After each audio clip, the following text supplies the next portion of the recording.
വാർത്തകൾ തുടർന്നു. സോളാർ സമരത്തിന് പിന്നാലെ മുഖ്യമന്ത്രിയുടെ ഓഫീസിനെ അന്വേഷണ പരിധിയിൽ ഉൾപ്പെടുത്തിയത് LDFന്റെ വിജയമെന്ന് CPM സംസ്ഥാന സെക്രട്ടറി MV ഗോവിന്ദൻ.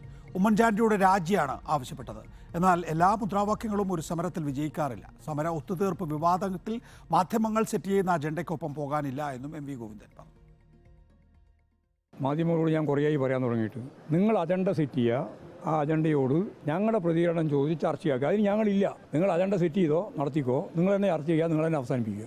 ആ സോളാറിൻ്റെ കാര്യത്തിലും അത് തന്നെയാണ്. കൃത്യമായിട്ട് അവസാനിച്ചിട്ടുണ്ട്. ഇനി അതിന് മറുപടി പറയേണ്ട കാര്യം ഞങ്ങൾക്കില്ല. മുഖ്യമന്ത്രിയാണ് കൃത്യമായിട്ടുള്ള നിലപാട് സ്വീകരിച്ച് പറഞ്ഞത്. എൻ്റെ ഓഫീസ് ഉൾപ്പെടെയുള്ള മുഴുവൻ കാര്യങ്ങളും ടേംസ് ഓഫ് റെഫറൻസിൻ്റെ ഭാഗമായിട്ട് അന്വേഷണം ജുഡീഷ്യലായിട്ട് തീരുമാനിക്കാം.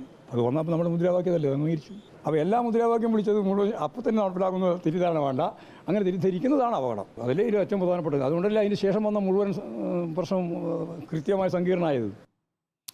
അർജുൻ കല്യാട് വിശദാംശങ്ങളുമായി. അർജുൻ, ഇക്കാര്യത്തിൽ സംസ്ഥാന സെക്രട്ടറി തന്നെ ഒരു വിശദീകരണത്തിലേക്ക് എത്തിയിരിക്കുന്നു. എന്താണ് അദ്ദേഹത്തിൻ്റെ പറച്ചിൽ?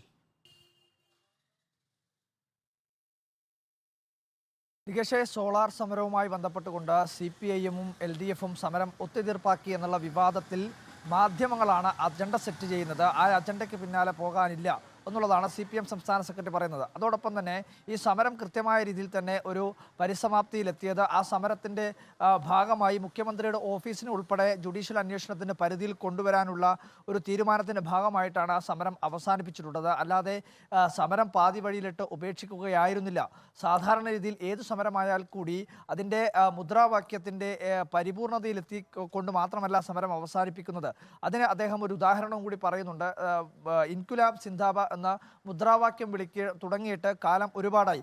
ആ മുദ്രാവാക്യത്തിൻ്റെ മലയാളം എന്ന് പറയുന്നത് വിപ്ലവം ജയിക്കട്ടെ, എന്നിട്ട് വിപ്ലവം പരിപൂർണമായി ജയിച്ചോ എന്നുള്ളതായിരുന്നു അദ്ദേഹത്തിൻ്റെ ചോദ്യം. അങ്ങനെ ഏത് സമരത്തിലായാലും ആ സമരത്തിൻ്റെ ഭാഗമായി ഉന്നയിക്കുന്നുള്ള എല്ലാ ത്തിന് ശേഷമല്ല സമരം അവസാനിപ്പിക്കുന്നത്.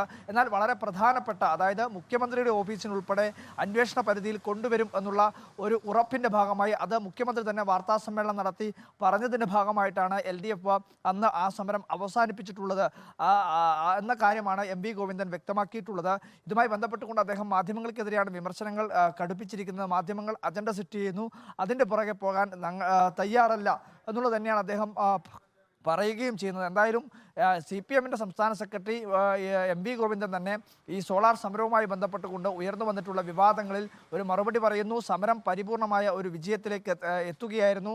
മുഖ്യമന്ത്രിയുടെ ഓഫീസിനെ അന്വേഷണ പരിധിയിൽ കൊണ്ടുവരാൻ തന്നെ, അല്ലെങ്കിൽ ആ ഒരു തീരുമാനമെടുത്തത് തന്നെ സമരത്തിൻ്റെ ഭാഗമായിട്ടാണ്. അപ്പോൾ സമരം വിജയിച്ചില്ല എന്ന് പറയാൻ കഴിയില്ല എന്ന് തന്നെയാണ് MV ഗോവിന്ദൻ വ്യക്തമാക്കുകയും ചെയ്യുന്നത്. നികേഷ്, അർജുൻ കല്യാടാണ് വിശദാംശങ്ങൾ നൽകിയത്.